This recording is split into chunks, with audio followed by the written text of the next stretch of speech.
Welcome to Your Mental Breakdown, the podcast where you get to follow along with the client in real therapy sessions, hosted by two licensed psychotherapists and longtime friends. That's us.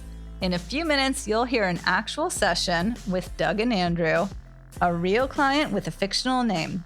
We call him Drew, Big Drew, Little Drew, Drew Hill.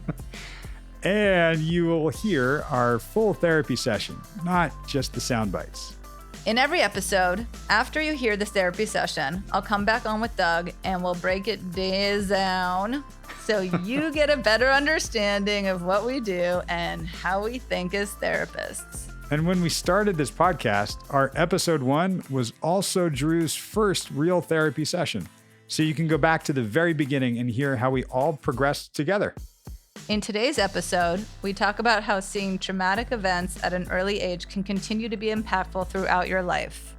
In the session, Drew has a hard time being present in the here and now. In the breakdown, we explore concepts of motivation, confidence, and self-worth as they came up for Drew in this session. We'll be back in a while. Stick around.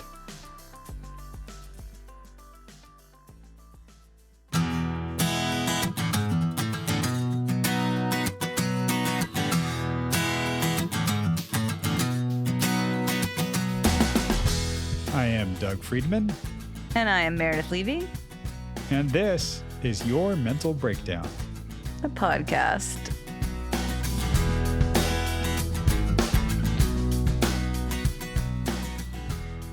Hi, Dougie. Welcome. Hello, Meredith. Hello. How goes? It's going well, considering the times, you know? Right. I always have to give that caveat. I've used that with people. I'll say, yeah, it's Corona good. Yeah, exactly. Instead of laughing, they just all kind of go, yeah, right? Yeah. Kind of where we're at. Sure is. Yeah, and it's still hot. It's been hot. I think it's going to stay hot for like even another week. It's been like a couple weeks of this heat. Really? It's going to keep going. Which, is fine. I mean, it's always either too hot or too cold, or the 3 days that it rains tortures me, but whatever. What are you, Goldilocks? Yeah. Oh, I have brown hair now. I had blonde hair for a very long time. That's true. How's your week been besides hot? It's been, well, we're getting out to the trails earlier and earlier to beat the heat. Yeah.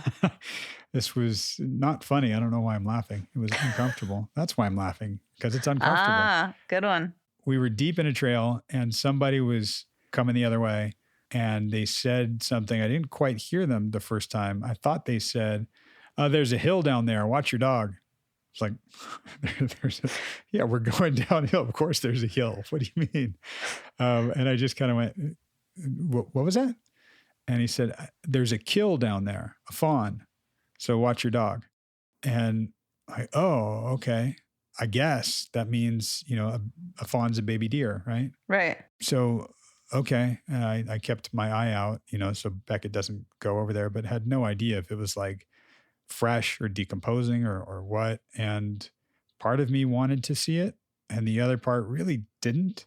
Like in Stand By Me. Right. You guys want to see a dead body? Right. So we went down the hill and the hill was fine. And then there indeed just off the trail slightly, so it was still pretty close to the trail, was a fawn that had been killed. I didn't investigate it, just kind of walked by. Beckett started to move towards it to sniff, and I just redirected him, and he just moved right away from it, which was great. But it was really disturbing. Like, I just really did not like seeing that. And it's, I guess it's just the natural circle of life. Was it so it was like a animal had killed it? It must have been. I mean, it definitely wasn't hunted. There was no hunting. Well, might have been hunted by predators. Right. Okay. I don't think it died of natural causes. It made me think of the most famous deer killing in our history. Bambi? Absolutely. Yeah. Which starts with the mom getting killed right away. Yeah, true. It's interesting. When I was in Africa, one of the things that I think a lot of people look forward to the most is seeing a kill.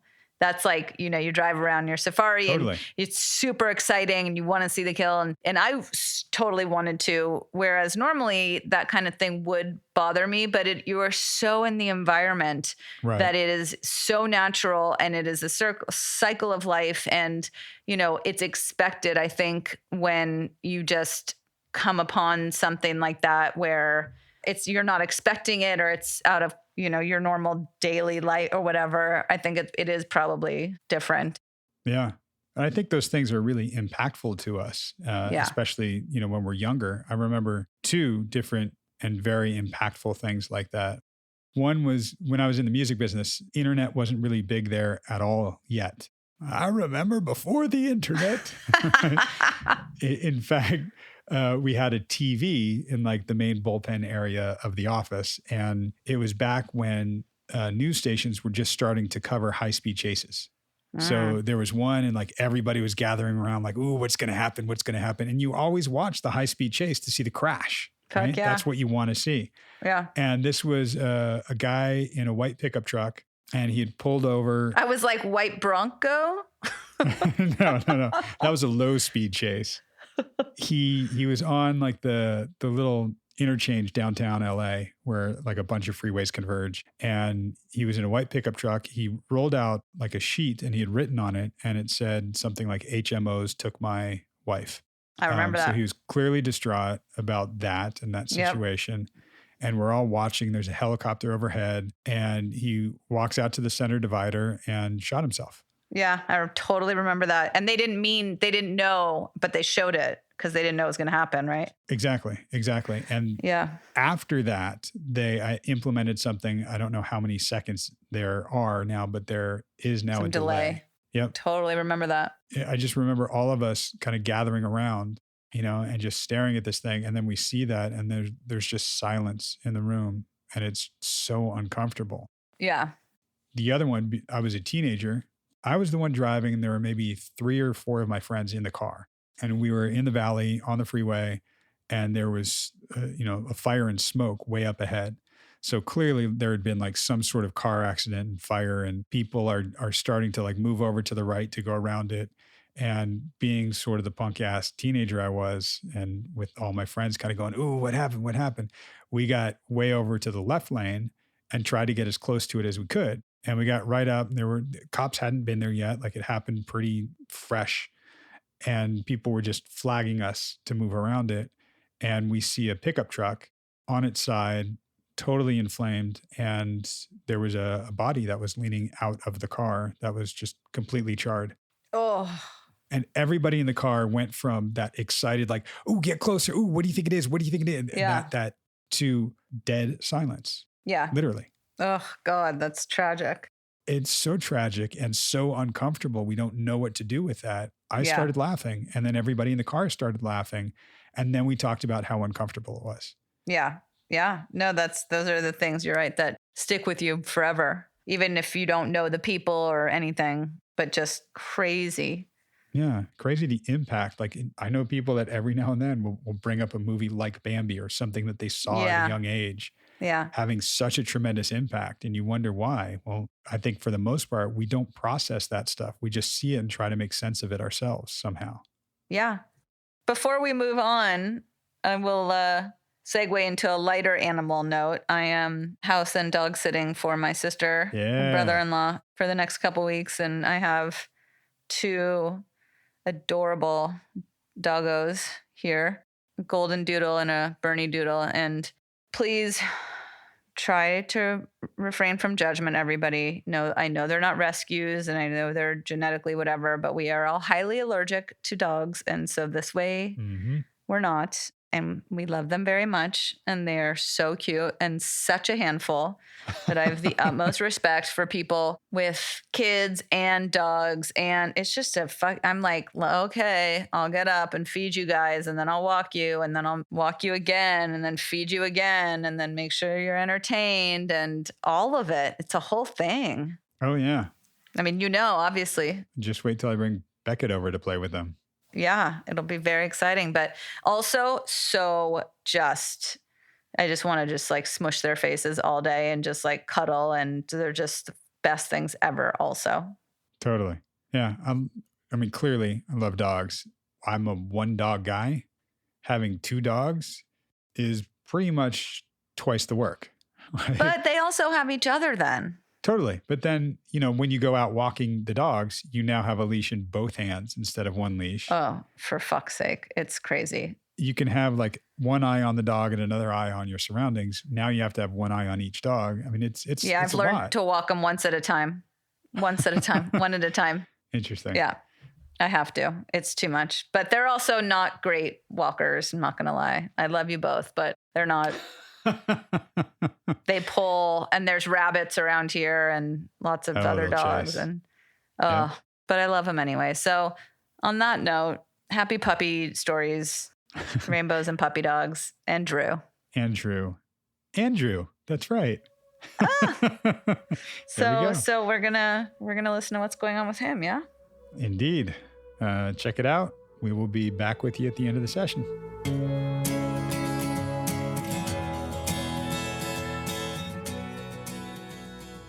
I think for me in the last couple of weeks, I've really been future tripping. Yeah. And past tripping. Yeah. I haven't got back to my right now, which is something we've talked about the last 6 months of like where I want to be and to be able to be in the moment and stop and smell the roses and listen to the birds sing and all that. Yeah. And so I think all of this kind of also happened to bring me back to that. Yeah. I think that's something we've talked about a few times, that idea of being present and being in a moment and being here. It can sometimes be really difficult because here might be where negative feelings are, or where like feelings we just don't like and don't want to feel are. Yeah. So it's hard to be there, and we tend to run from it. And then we'll go future tripping, right? Yeah. We'll either go to the future, go to the past, one of those directions. Right. The more that we're able to truly be present and go, wait, I don't feel okay, but I know I am okay. And when we ground in that, and the more you ground in that, which I think you've been doing, the easier it is to be present. And you said something I loved. If I'm able to be present in the moment, essentially, then days turn into weeks, turn into months, turn into years. And next thing you know, I'm 5 years later. Right. And I've been doing it the way I really want to be doing it, which is being present, which all starts from just being here now. Yeah. Right? And which is something I think I've really like forgotten. Maybe not forgotten, just kind of put to the back. This weekend, me and old girlfriend talked for the first time in like a month and a half. I mean, I didn't come in here like, oh my God, Oh my God, we just talked to her and she said this. I'm so triggered. And what fucking... Exactly. I mean, it's a long story and I don't really care enough to talk about that today. How cool is that? Yeah. Yeah. Right? Yeah. I mean, if we could go back in time and hear you say that, you might be like, oh, I wish I could get there. Yeah. And I am there.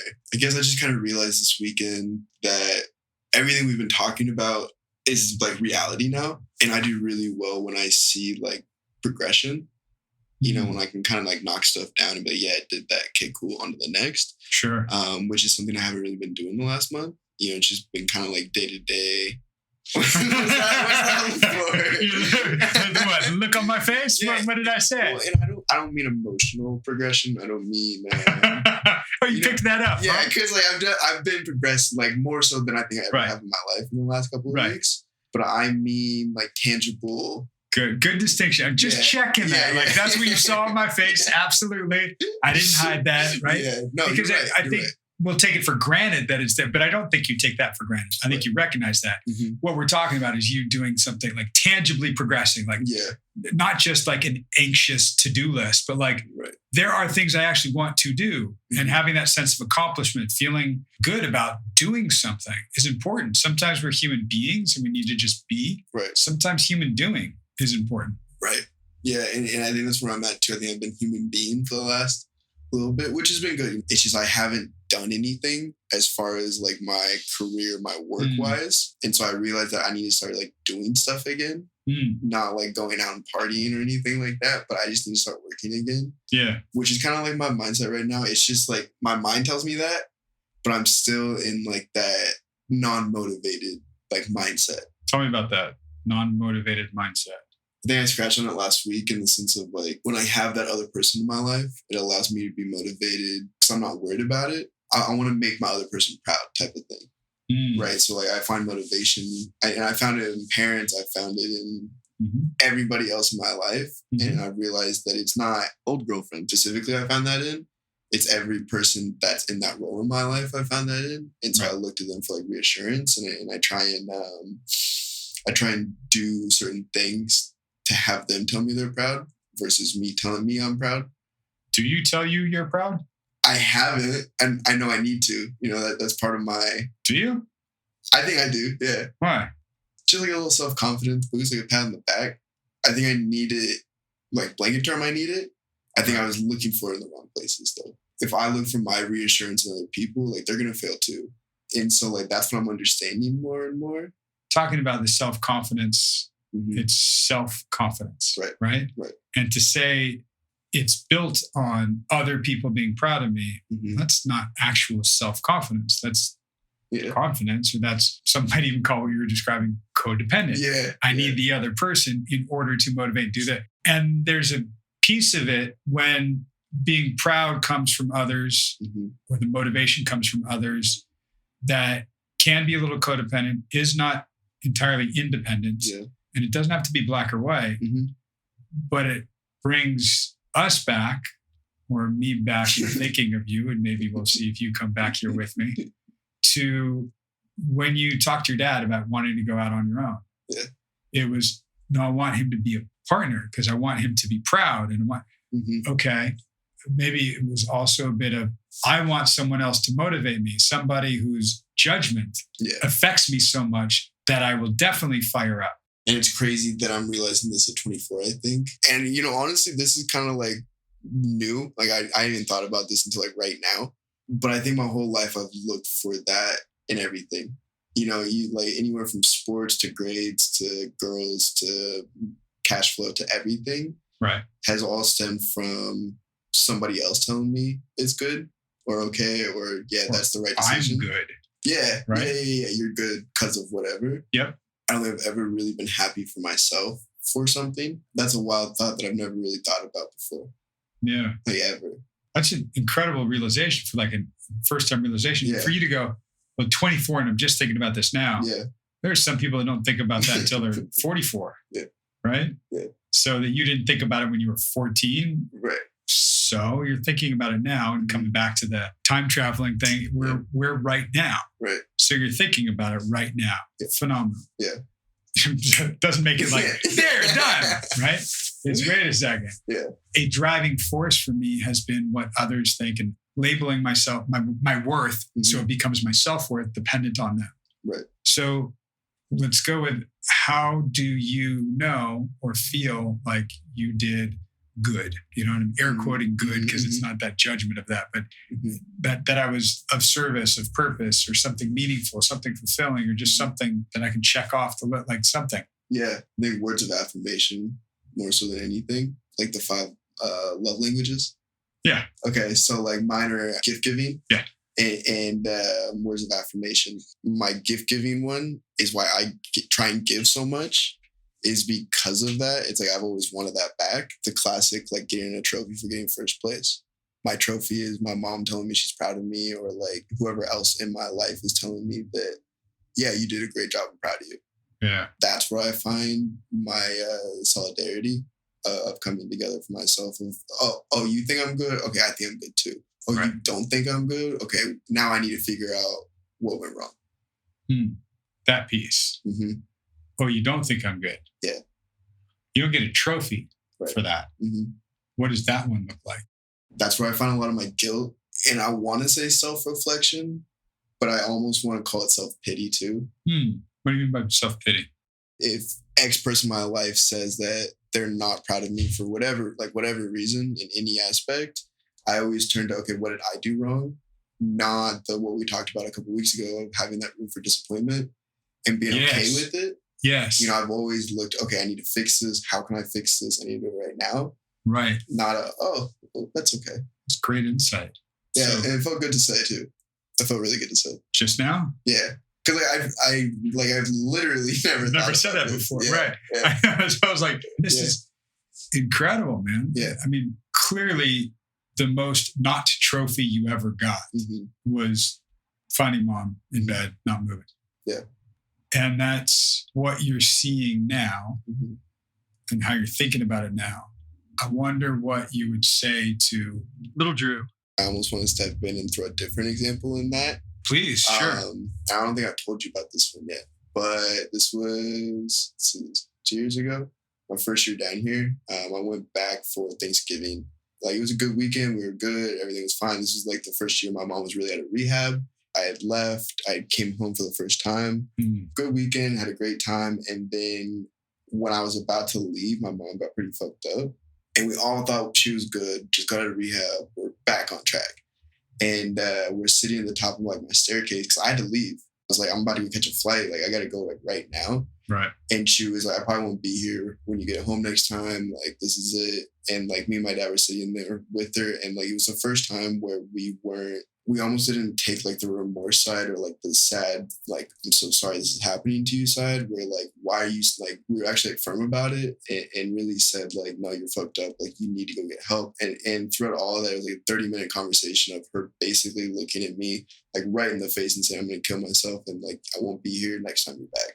Wow. Was she sober in that moment? No, Okay. not at all. So when she's not sober like that, do you take her seriously? I mean, part of you can't ignore that. I consider it kind of in that aspect of like, I know like she's still here, so she didn't really mean it. Right. For her just to look at me in the face and tell me, because I even said it, I was like, am I not worth it to you to like, to like still be here? Am I not enough? Like, your child, is that not enough for you? Well, even that sentiment right there. Yeah. Am I not enough?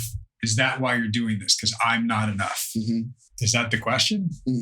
What kind of question? No, and that's why this was the perfect example for this. Totally. Love it. That was the first time in my entire life with her where I didn't get completely distraught over, oh, this is my fault. When I walked out of the door that day, I was like, damn, this is like, it's so sad that she's going through this. Yeah. And I wish there was something I could do, but there's not.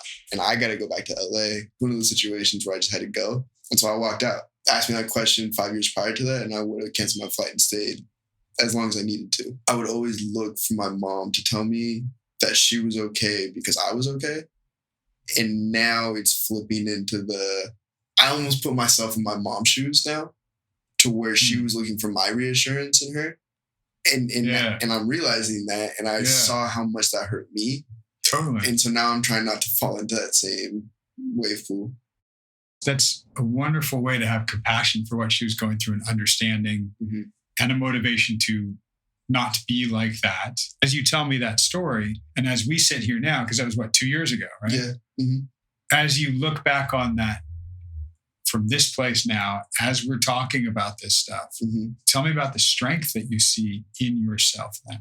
If you see it, you might not. No, I definitely did. I was in a fully rational mindset. I wasn't triggered. I wasn't emotional. Like, even now, like, little things trigger me and I get so emotional. I get so much anxiety and all of that, to where in that point right then and there, I was completely rational and grounded. And I knew that. I think a lot of that had to do with my dad being there.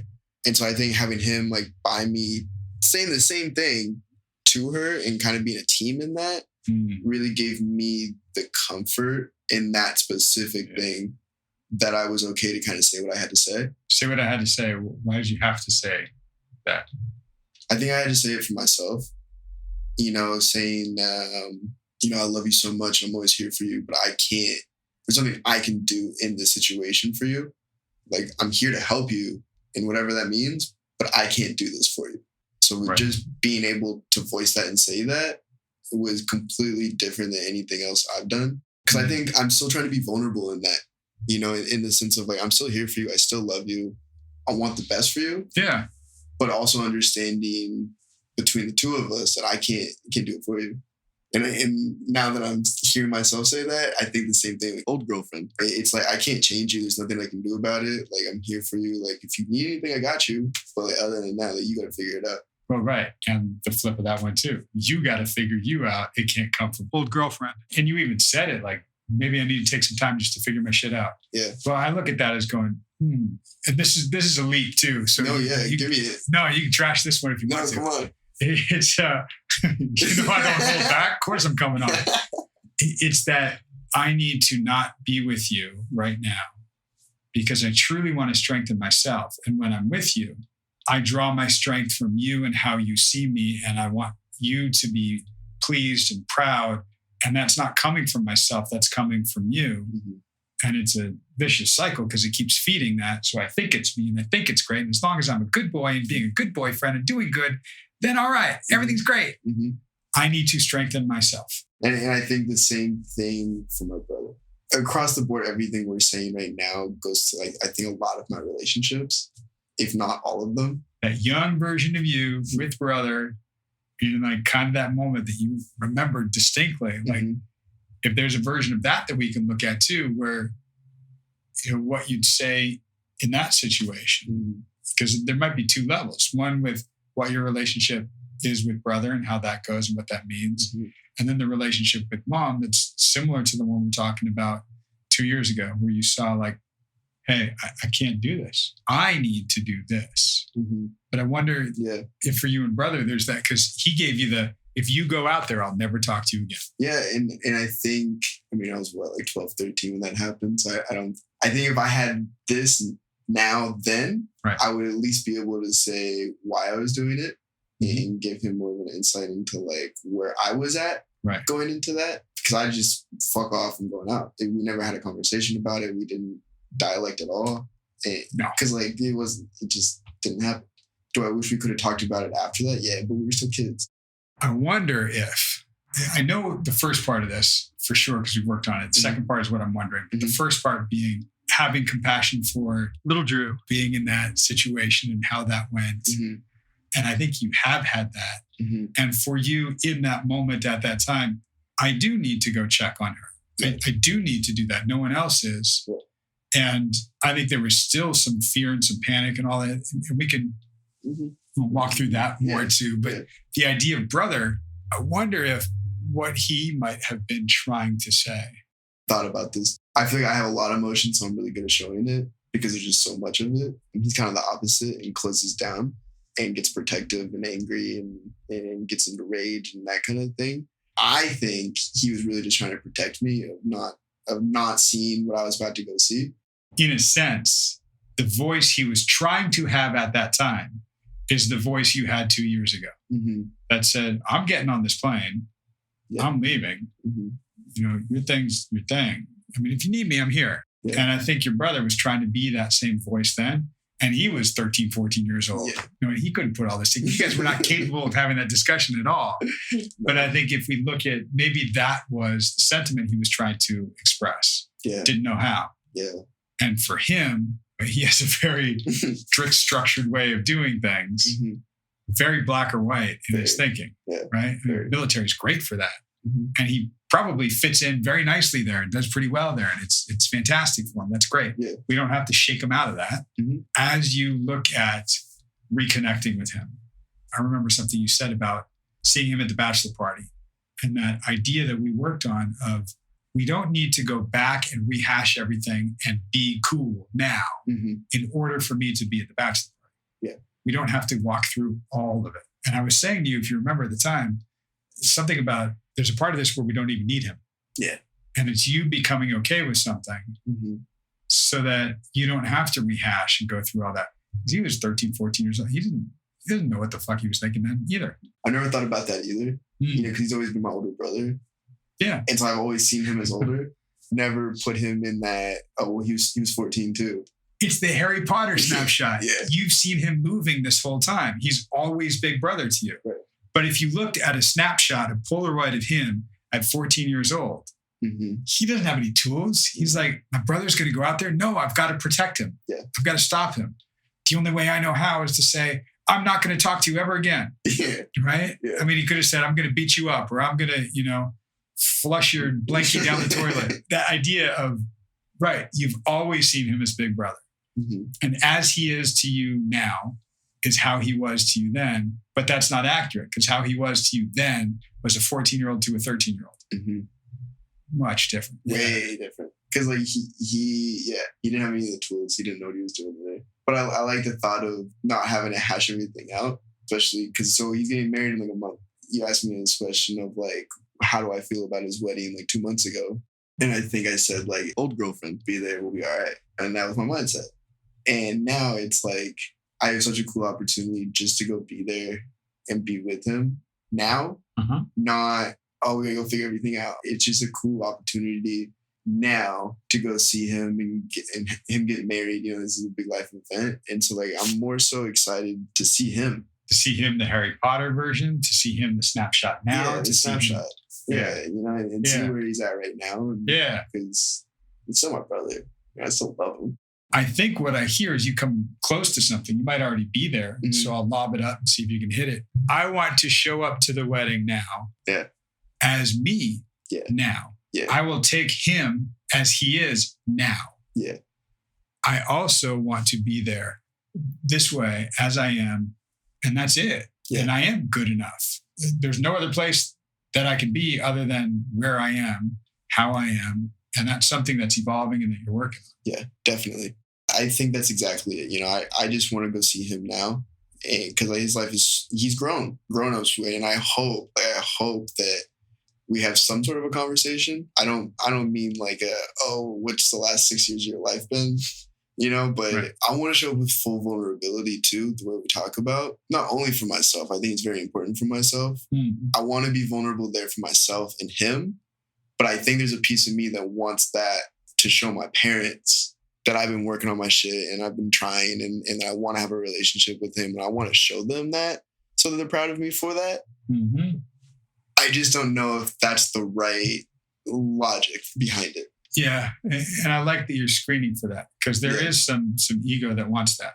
Yeah. That's okay. That's human. It's the old, like, if you do a good deed and nobody's watching, is it still a good deed? Yeah. You get credit for it. If you need credit for it, is it a good deed? And I don't know. We're creatures that like to hear, good boy, good job. Yeah. Well done. Yeah. We like that stuff. Mm-hmm. Of course, it feels good. It reinforces something for us. Yeah. I think it can be the greatest version of that comes from ourselves going, wow, I was truly authentic there. That felt great. Mm-hmm. Doesn't hurt to have other people recognizing or seeing that because it's hard to just manufacture it ourselves. Yeah. For parents, wanting them to see that you've been working on yourself, on your relationships is natural. I wonder about how our self-worth is then determined with that piece. Yeah. Yeah, and that's my question too. Because I think, I don't even want to play the what if game here. I think either way, I want to get to the point where I still want to show it to them, but I don't need to show it to them. I love this because that idea of, it's not a what if, it's just an is when we get to present time. How it's a will be. And that idea of, I want to show it to them, I want them to see it, comes from, I want to be it. Yeah. And if they are around you being as you are, they have an opportunity to see that. Right. They might not. Right. If we know we were being how we wanted to be, that's the true reward. Yeah. Yes, I'd love for them to see it. Absolutely. They might not.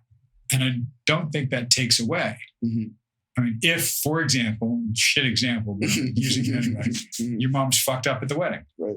She's not going to be looking at you and going, wow, what growth you've made. That's incredible. I really love the adult you've become. It's not going to happen. Yeah. You know? Well, and that is a worry for me right now too. I have no idea what's going to happen, but I also feel confident in being okay if she is. How? Because I know it has nothing to do with me. Like, it has nothing to do with me. It took me years to realize that, and I think I'm getting better at it now. It'd be disappointing. Yes. Oh, I'm so glad you hit that. Because if you're just like, has got nothing to do with me. No problem. I don't care. Yeah. Of course you care. Yeah. But your self-worth doesn't come from that. Right.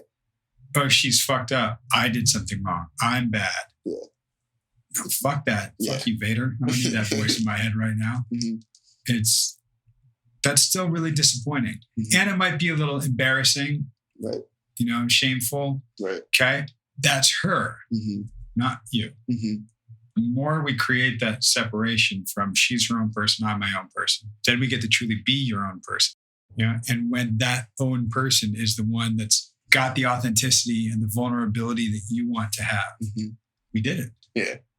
Yeah. And I hope that's how it goes. It's really going to be a little bit of, well, what's my role here? What are the expectations I have of me? Does anybody have expectations of me? Does that matter? Is it my own expectation of me? Expectation of brother? It's just kind of walking through some of that to relate. And I see you taking the breath in. Because when we went to Seattle, we did the same thing. Exactly. You know, and like that. Exactly. Yeah. Hell yeah. Yep. Hell yeah. What's the hell yeah?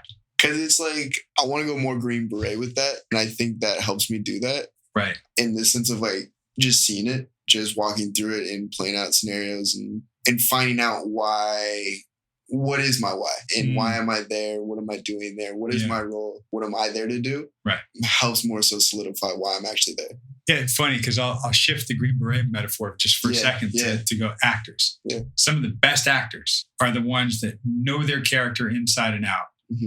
Doesn't matter if they know their lines. Put them in the situation, and it's the cliched question, what's my motivation here? Right? And knowing the scenario, the root of all of it is knowing your character. And then you walk into any situation, and you can improvise, you can know your lines, you don't have to know your lines, whatever. You know yourself. Yeah. Yeah. Right? I see you like smiling. Yeah, I like that a lot. Because it's like, even, I'll throw that in my life, walking out the front door, as long as I know my character, like everything else would be okay.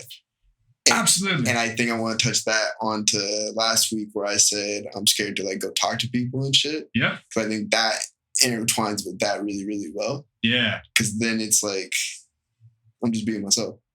Totally.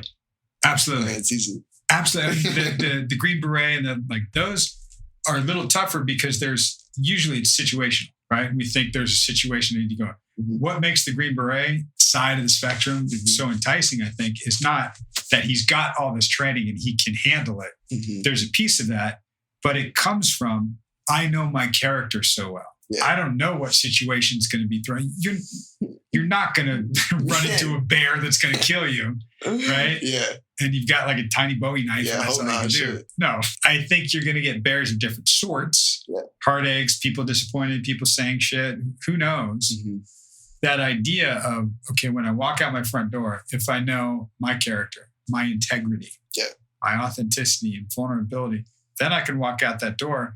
I don't have to do anything other than be me. Yeah, it's just like really relaxing to hear you say that. It's crazy. Something I'm going to do just while I'm thinking about it, I want to say it out loud so I actually do it. My dad, growing up, he made like a list of like his 10 principles of life, of like what he stands by and what it is. And he keeps it like in his like sock drawer. So every morning when he gets his socks, he looks at it. Okay, this is what I stand for. Cool, done. Yeah. Gets his day started. Yeah, I haven't thought about that in years. And so I think I need something like that to where I can like tangibly write it down, look at it. Okay, this is that. Let's go. Nice. Yeah. And I only wanted to say that so like I think about it. I said it. Okay, I'm gonna go do it. Well, and that's going. What are my core principles? What do I believe in? What's important to me?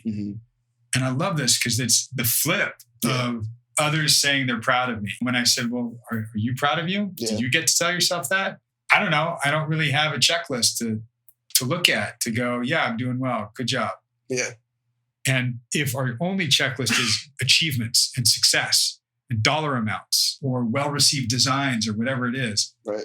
I don't know, man. Fine. It's empty. Yeah. It's so empty. Right. Yeah. If we know, here are my core values. Here are my 10 principles. Here's fucking, you might come up with 3. Fine. 3 for now. Yeah. That's fine. If I'm feeling grounded, using that word on purpose, grounded in those things. Yeah. Cool. Yeah, I am proud of myself. Yeah. I was doing good by my own standards. Yeah. So then if they judge, that's their issue. Yeah, and I think I need to figure out my 10, my 3, my 2, my 5. You know, I need to sit down and like figure out what that looks like too. Yeah. So even thinking about it, it's like, I don't know. And it might be fluid. Yeah. It's not like you have to have your 10 laminated. You're like, dude, do not get it tattooed on your chest right now. Like my 10 principle, it's ever changing. But that idea that I am a work in progress right now, what are the core beliefs? What are my principles that I want to embody when I walk out the door? What's the mindfulness that's going to help ground me in this moment, in this present? Yeah. And I think I just need to like think about it. Going back to the stop and smell the roses, hear the birds. Yeah. I see a stop, slow down and think about it. Yeah. Hell yeah. I love that we just balanced human doing and human being. Yeah. Because what we're talking about is being motivated to do and to get going. Because I've been little stagnant. I haven't felt productive. I feel good when I'm being productive. I think I'm doing well. Great. And what you're now describing is, if I can kind of say, here's how I want to be, then as long as I'm doing that, I'm being the human I want. Yeah. Beautiful balance. I love it, man. Yeah. I'm killing it. Absolutely killing it.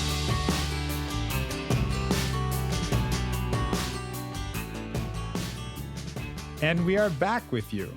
Here we are. Here we are now. Yay. Entertain us. I'll entertain you Oh, please do. with all my excitement. Well, actually, Drew's going to entertain us. You and Drew.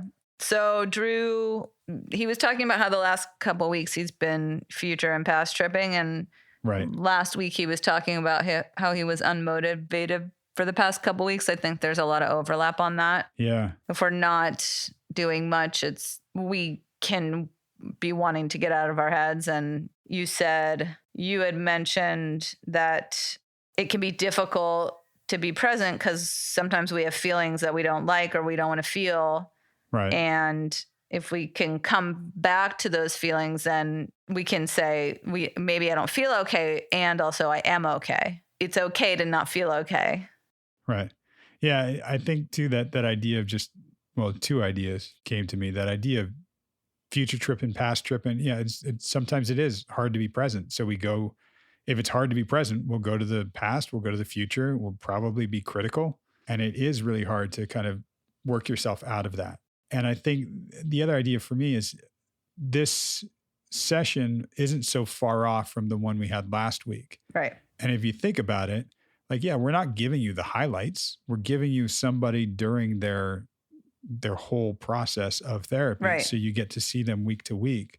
And some weeks, especially working with clients that are managing or suffering from depression, it might sound very similar week to week. In fact, we've had listeners say, how come, it sounds the same for me week after week? Well, it could. And sometimes we're in the same place and we have trouble getting out of there. Right. And I think for him, talking about, I think he called it his non-motivated mindset. And I heard that, I was like, oh, Meredith's going to jump all over this. Right. But that idea is sometimes it's okay to be not motivated. Yeah. And he wants to kick himself in gear so badly, right? And wants to get moving so badly. And I kind of look at, all right, but is there something here that we're not allowing ourselves to feel that we can dig into and see what that is?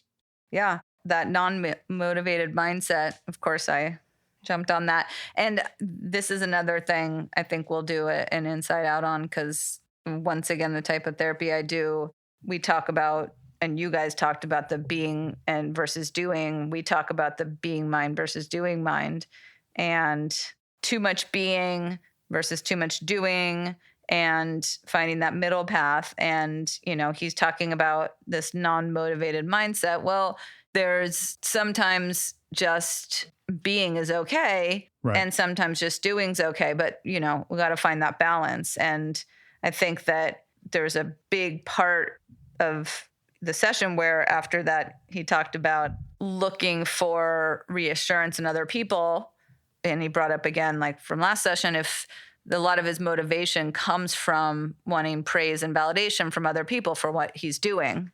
Yeah. And that's talking about the idea of confidence versus self-confidence. Like, that's not self-confidence. Yeah. I loved how you said that. I wrote that down. You're like, self-confidence. I was like, oh my God.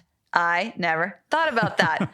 I thought about self-confidence means confidence in ourselves, but I never thought self-confidence means like we get it from ourselves.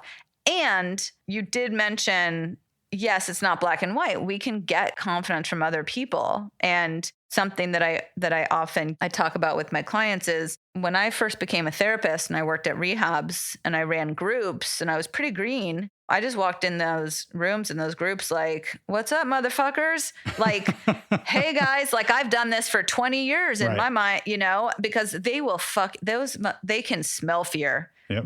They will eat you up. And I was just like, okay. And so over time, I was not confident, but then I had to like sort of fake it.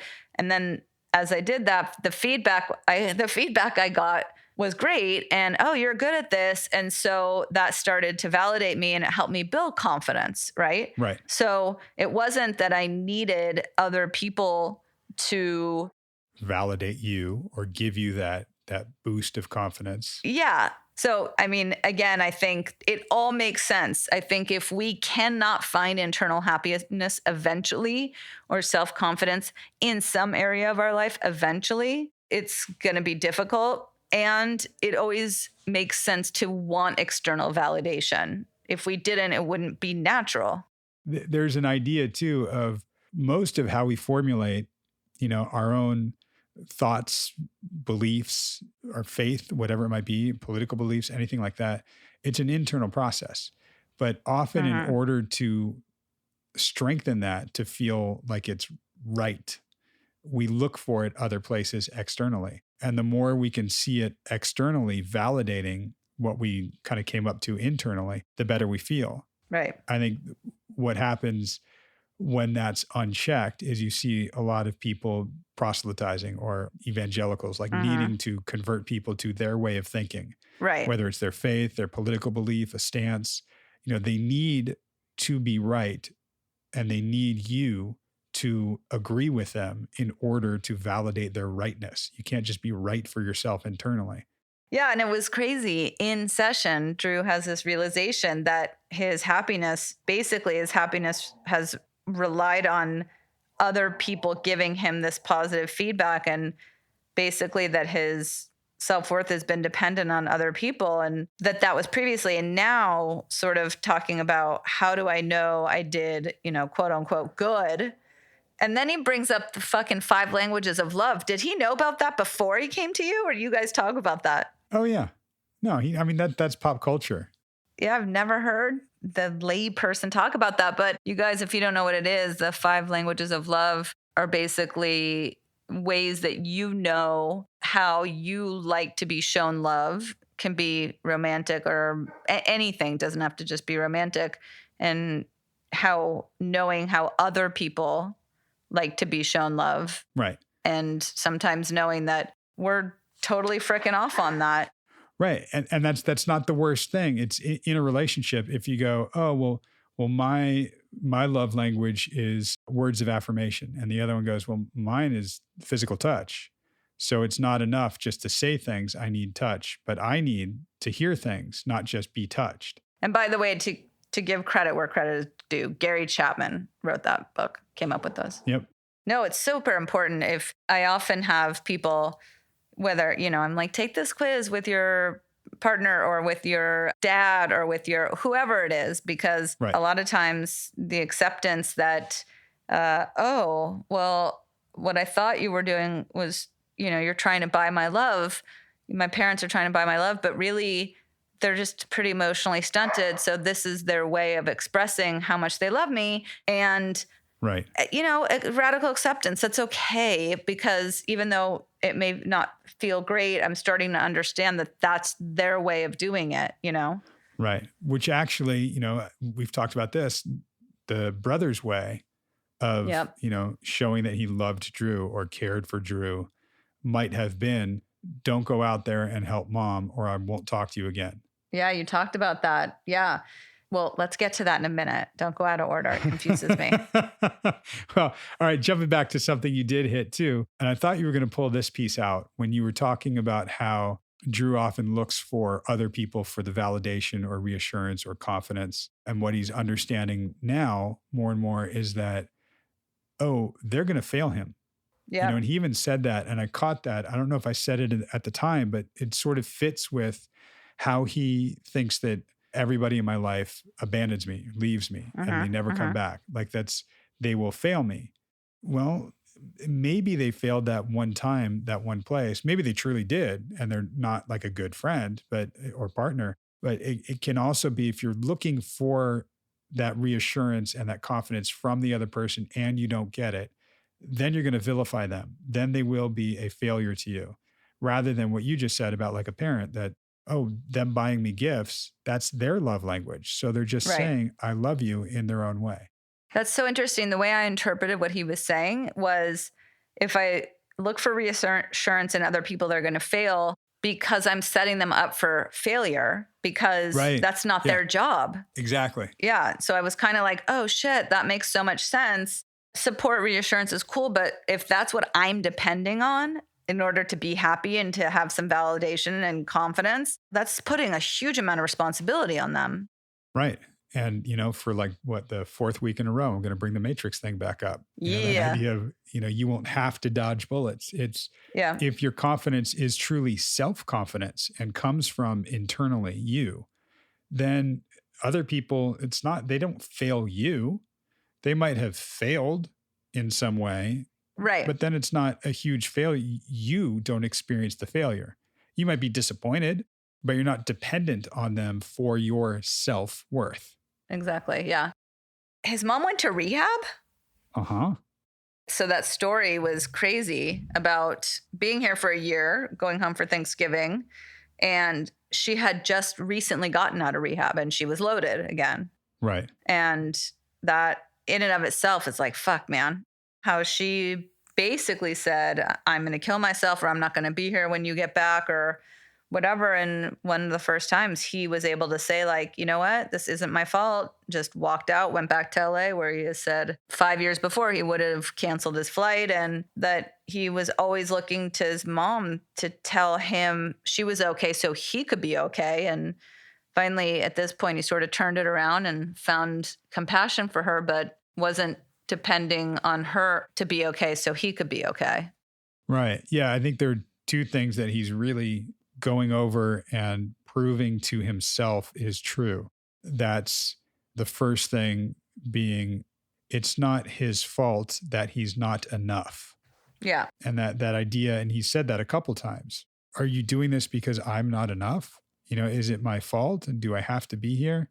And the second thing is that separation of realizing that's her thing, not his. He doesn't have to take that on and make it okay and make her okay in order to be okay. And that's the being okay with the discomfort. Totally. And I think then sort of talked about how that sort of same thing was with the mom and the girlfriend and the brother. And so crazy how you brought up about the brother. What was he trying to say by saying, like, if you go, I'm never going to talk to you again? And he was saying, I think he was trying to protect me from what he might see if he goes out there. But regardless, the whole point was, and he's like, I didn't even think about that. And I didn't think about it. And you brought it up that his brother was only 13, 14 years old at the time. Right. He didn't know what the fuck he was saying or doing. And you talked about the Harry Potter. Yeah, the pictures and snapshots. Yeah. And it has never occurred to me because when you guys talk about his big brother, I picture his brother now at this age. Right. And literally when I have the visual of the scenario, I picture his brother at this age saying that to him now. And I'm like, that's so fucked up that he would do that and say that and not talk to him for so long. And the truth is, like, that is not at all what happened. It was this kid, you said he could have said to you, I'll take away your blankie. Right. Sort of the same thing. Like, and then he was sort of like, oh yeah, maybe I don't need to hash this out or like rehash it. And I think what occurred to me in that moment was, I feel like it would be good to talk about it at some point, potentially, but wouldn't have to be like a hashing it out. Like, how could you do that to me? It would be like a, fuck man, like we were so young when all that shit, or whatever, if anything. Yeah. When I saw Bambi and the mom died, here's what happened to me. Totally. Right? Yeah. Here's what I experienced and I held it. I mean, and there are some things about that idea of snapshots and photos that are still going to be true. We're still essentially the same person underneath. We can just evolve, right? Like I think back, I still have a visual of you in 7th grade in room 6-7, the little like single seat that had the desk on it. And you had both your legs up, right? Oh my God. That's just how you sat. That's how I still sit. Your blonde bob cut, right? Braces. Awesome. Braces, right? You had an aura and attitude of both, I don't give a fuck, and socially awkward. And those two things, I see you nodding or like, yep, still there. Still the both same. Of those. Totally. Right? Yep. Some of that is very much the same, but your awareness, your ability to communicate, your self-awareness is incredible. So those things don't really hinder you in a way that they might have back when you were 12 years old. Totally. But if I thought of you now as that 12-year-old girl, I'm doing a disservice to, what you've done for the last 30 years of your life. Yeah. And who knows? I don't even think Drew knows what his brother's like now, but we definitely know that at 13, 14 years old, nobody has the insight to know what the fuck they're saying when your mom's doing shit like that. Yeah. And that's something where I wanted to make sure we weren't trying to read his mind or, creating this narrative, because brother is in the military now. And there's certainly a narrative we can shape without knowing brother at all of somebody very rigid, follows the rules, very structured, very like, you can't go out there or I won't talk to you. Yeah. And that's still how he is. But we don't know that because, again, what we kind of touched on and you saw this or heard this episode was, yeah, he was a 13-year-old kid. Totally. Makes so much sense. And yeah, he was like, whoa, I didn't even think about that. And then it was so cool how he was like, yeah, you know what? I'm cool with going to the wedding. I'm cool showing up and how I am, and I'm good enough. And then you guys touched on, and I also want my parents to see like how good I'm doing and how my interaction with my brother will be. And which, you guys touched on is there's part of it that's just like ego. And there's part of course, that totally makes sense. There's nothing wrong with it. And then you pointed out, what if she's fucked up? Right. What if she's fucked up at the wedding? Damn, I did not even think about that. Oh yeah. It's not gonna be a dry wedding. Right. And that he would be disappointed, but that his self-worth will not depend on that. Exactly. I mean, he even said he wants to show up to the wedding now as me. Yeah. Love it. And I'll take brother as he is. And that might have been when I was like, yeah, we have to take mom as she is. It's really highlighting for him, the more he strengthens himself as an individual, then other things won't bother him as much if that separation's there. Brother is somebody different than he is. Mother is somebody different than he is. He doesn't have to take accountability or responsibility for who and how they are. Yeah, exactly. Which is hard to do because it's still a reflection. It makes me think of playing at the football game where he's like, yeah, I got to play, where the Seattle Seahawks play. And we were playing there and my mom like fell down. She was fall down drunk. Yeah. And that's still embarrassing. That can be embarrassing. Yeah. You said it. You still might be embarrassed. It is and it isn't a reflection of you. It seems like one, and other people may sort of think that, even though it actually isn't. Right. Other people will be like, damn, fucking look at so-and-so's mom. And, a lot of times parents get judged like, well, you must have been a shitty parent. Look at your kids all fucked up. Like, meh.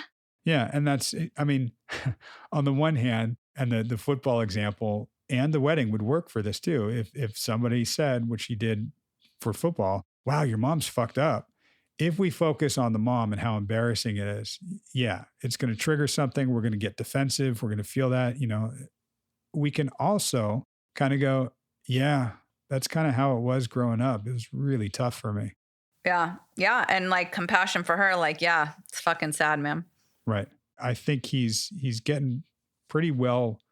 It's funny that I'll say it this way, pretty well prepared to go to the wedding, but yeah, preparing not by virtue of like, and we brought this analogy back in, that not being the Boy Scout with all the gear, but just having done enough so I can now be the Green Beret when I am there. Totally. Right? That I can just show up as me.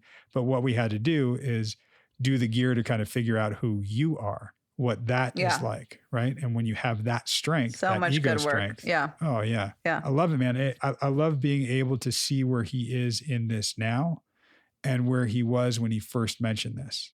And last and final note, as evidenced by him coming in and being like, yeah, I talked to my ex, haven't talked to her in like month and a half, right. But whatever, don't even really need to talk about it today. Cause like, meh, whatever. Right. And you're like, okay, fucking rad. Right. Like I was like, bravo, Drew.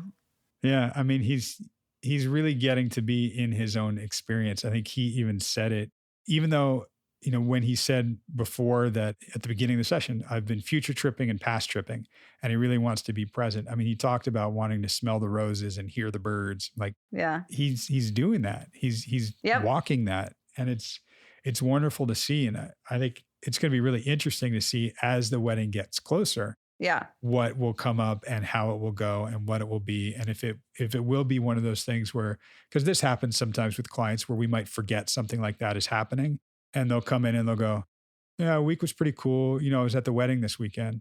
They're like, what? It happened? Right. Oh my gosh. How, what? Right. Totally. And for them at that point, it might be like, yeah, whatever. There's no big deal because we've already done all the work leading up to. Totally. And when is the fucking wedding? I need to know. I'm so excited. When's it happening?